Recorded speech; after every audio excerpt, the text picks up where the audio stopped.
Classique. 7h30, 9h, la matinale de Radio Classique avec Guillaume Durand.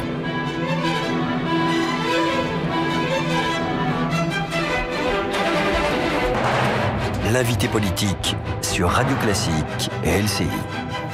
Bonjour à vous tous, je suis ravi de vous retrouver sur l'antenne de LCI, évidemment sur celle de Radio Classique. Nous sommes avec Édouard Philippe, bonjour. Bonjour. Vous êtes à la fois le maire du Havre et donc l'un des soutiens affirmés d'Alain Juppé. Demain, il y a une manifestation des policiers face à l'immeuble du ministère de la Justice. Qu'est-ce que vous trouvez que cette manifestation est normale, logique, et qu'il y a en France comme dans votre ville, c'est-à-dire la ville du Havre, un vrai problème de sécurité?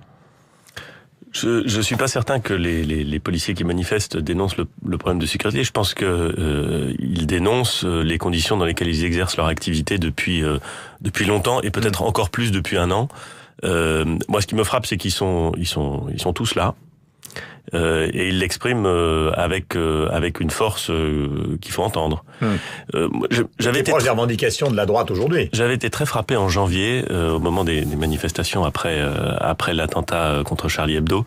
J'avais été très frappé par le soutien de la population française à ses forces de police et à ses forces de gendarmerie. C'est très rare. Je me souviens avoir vu et avoir participé à des moments où on applaudissait les policiers parce qu'il y avait un vrai sens du respect de cette mission qui est essentielle pour faire tenir le pays. Simplement, on leur demande beaucoup.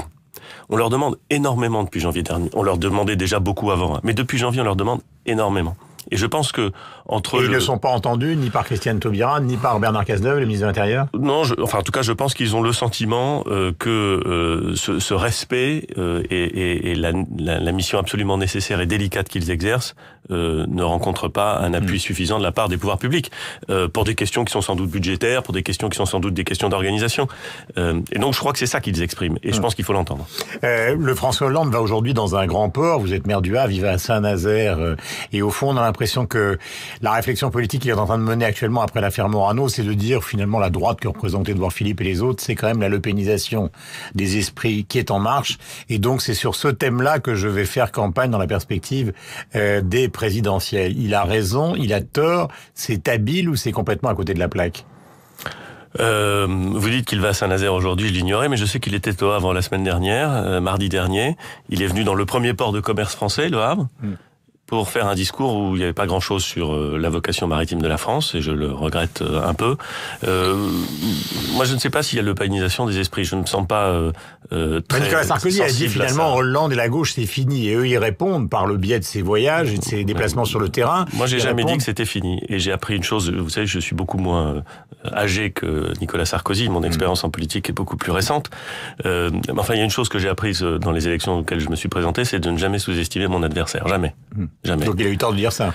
En tout cas, moi, je ne l'aurais pas dit. Je ne sous-estime jamais mes adversaires en politique. Oui. Et quand Hollande laisse sous-entendre que finalement vous êtes les petits cousins de Marine Le Pen, s'il a envie de tomber dans le jeu de l'outrance, il peut le faire. Je suis pas sûr que c'est comme ça qu'on est un bon président.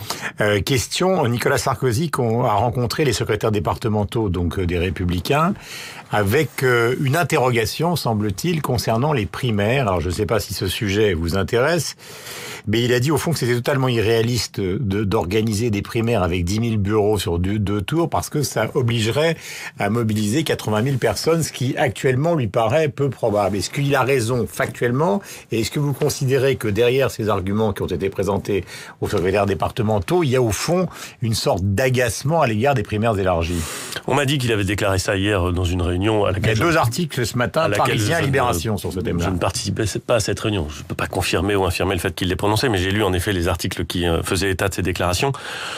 Que j'entends, qui me surprennent un petit peu pour deux raisons. D'abord parce que si on a 10 000 bureaux de vote pour l'organisation de la primaire, c'est parce que le président de l'UMP ou des Républicains, je ne sais plus le nom du parti à l'époque, l'a lui-même proposé dans une réunion du bureau politique. Donc c'est une proposition formulée par Alain Juppé, reprise par Nicolas Sarkozy et adoptée par le bureau politique. Mais surtout, ce qui me surprend, c'est que, rappelons-nous, en 2011, le Parti socialiste, qui n'était pas le grand parti moderne que entend créer Nicolas Sarkozy, qui était le Parti socialiste de 2011, a créé une primaire dans laquelle il y avait 8500 bureaux de vote. On va en faire 10 000.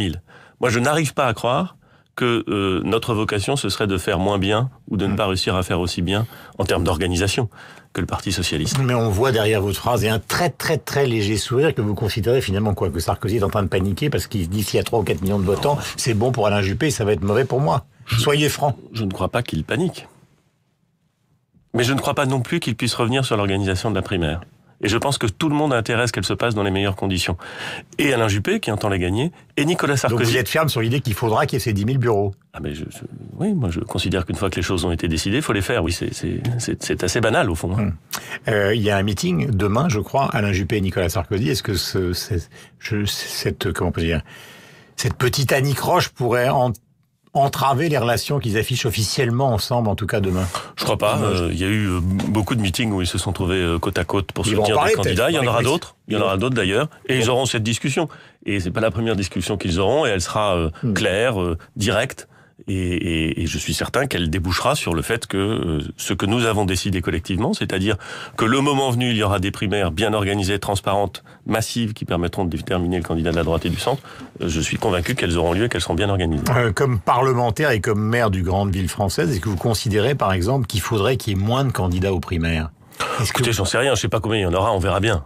On verra bien. L'important, c'est les parrainages, etc. Mais enfin, il y en a tellement sur la ligne de départ. Mais pour l'instant, il y a des gens qui disent qu'ils aimeraient être candidats aux primaires. Je ne sais pas s'ils pourront effectivement l'être. Peut-être qu'elle pourra l'être et peut-être qu'elle ne pourra pas l'être.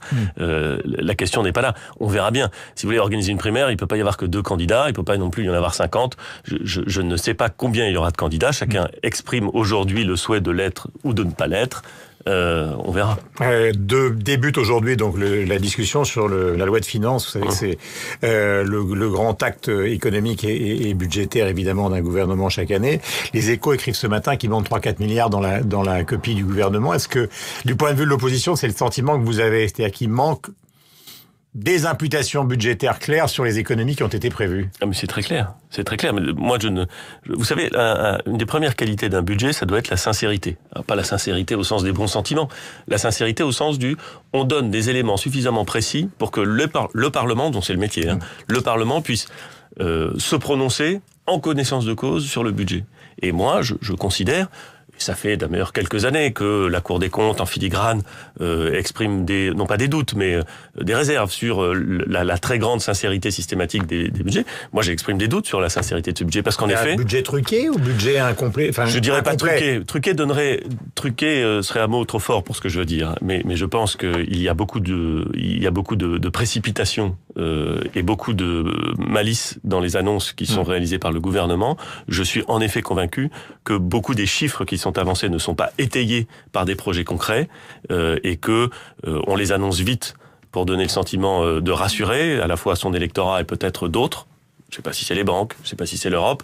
Qu'en pratique, il y a quand même un certain nombre de choses qui ne sont pas complètement ficelées. Et ça devrait nous inquiéter. C'est un sujet sérieux. En matière de fiscalité, justement, il y a beaucoup d'articles ce matin considérant qu'il y a au fond 12 millions de Français de foyers fiscaux sur les 36 millions qui finalement bénéficient des allègements qui ont été étalés entre 2014-2015 et maintenant donc 2016 par François Hollande et son équipe au pouvoir. Est-ce que c'est vrai? Parce que c'est beaucoup, 12 millions de Français. Mais d'abord, je vais vous dire, je n'ai aucun moyen de le vérifier ou de le savoir à ce stade. Les chiffres qui sont annoncés, je ne les conteste pas par principe. Mais comment voulez-vous que moi, j'ai le moyen d'estimer le nombre de Français qui bénéficient d'éventuelles mesures fiscales à la hausse ou à la baisse? Pour l'instant, je n'ai pas ces chiffres. En gros, les Français qui gagnent moins de 50 000 ou 60 000 euros par an. Ce que je sais avec certitude, c'est que après avoir considérablement augmenté les impôts, le gouvernement les diminue un peu. Alors vous les augmentez de 10, vous les baissez de 2, vous pouvez toujours dire que vous baissez les impôts. Voilà.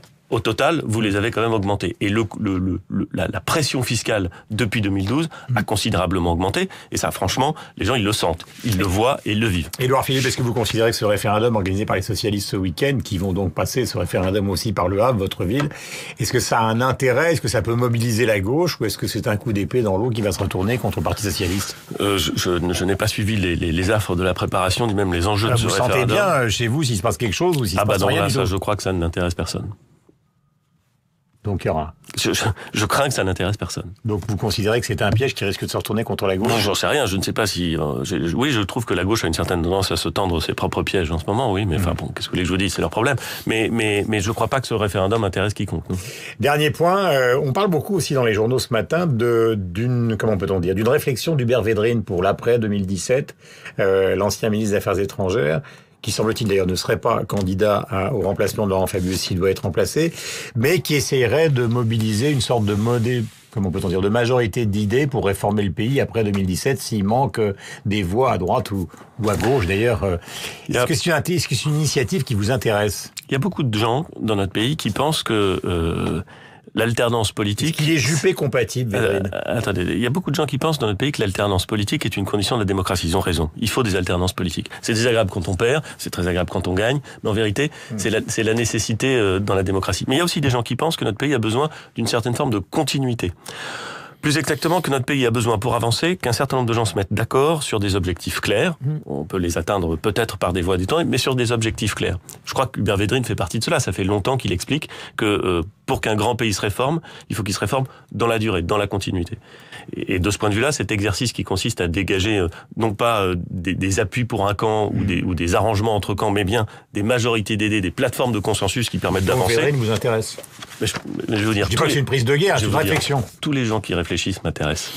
Merci Édouard Philippe d'être venu ce matin donc sur l'antenne de Radio Classique et de LCI. On va retrouver nos camarades de LCI avec beaucoup de plaisir comme tous les matins en leur souhaitant la meilleure matinale et la meilleure journée possible. Sophie Poligny revient sur l'antenne de Radio Classique. Bonne journée à vous. Merci. Mathilde